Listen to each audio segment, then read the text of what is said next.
I noticed that many people has put down language barriers as their fear or their frustration. I think from this line, I need to ask a couple of questions for you or for me or to co-create a story from it. So my question is, how fluent you want to be in English? And how fluent your job requires you to be in English.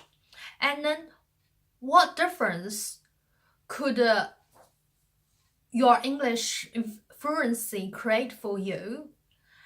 And what makes those difference so important for you? Did you see how I'm going around it? So by asking you all those questions, I actually start to getting some story from you. And it's only you. It's not anyone else. Because if I ask 100 person, that might be 100 different answers. Then there might be 100 different stories, and then different people have different stories, different drive behind it. So how you tell your story about language barriers might encourage people to think about their barriers. Maybe your manager does not have the language barrier as you do, but everyone has a barrier in life. How you overcome your barrier, and how much does it weight about this barrier, and what difference could that make for you to overcome this barrier?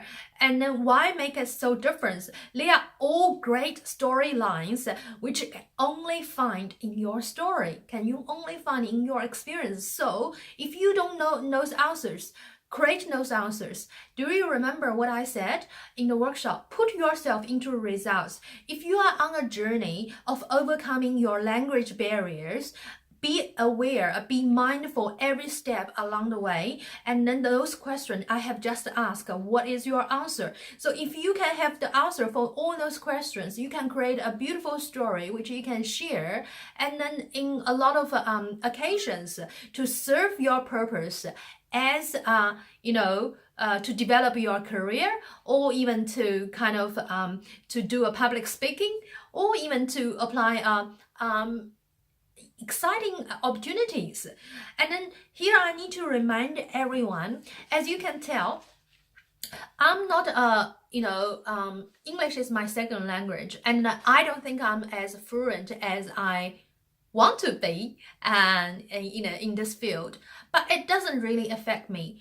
Talking to people like CEOs, talking to people like prime ministers, talking to people like presidents, and then talking to people like also homeless people on the road. No, it doesn't create any communication barriers for me.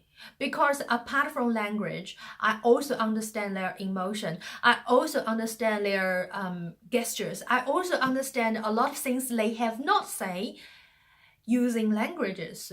So language barrier might looks like very big for you guys at the moment. But truly, when you talk to more people at the senior level, at the lower level, at the middle level, you know what's more important is the emotional connection you created through conversation. And then how you do that, you use your character, personality, your story, and then the interaction, your IQ, your EQ, all those counts more important than your languages. So don't be afraid, because just a very simple example, if Chinese products can enter worldwide markets successfully without even thinking about the language barriers, why can't you? You are here in New Zealand, so it must be a way you can find in your own unique way to communicate with other people, because at the end of the day, language is used to communicating. And then communication doesn't only rely on languages. So many different ways of communication. You just need to find your own unique way.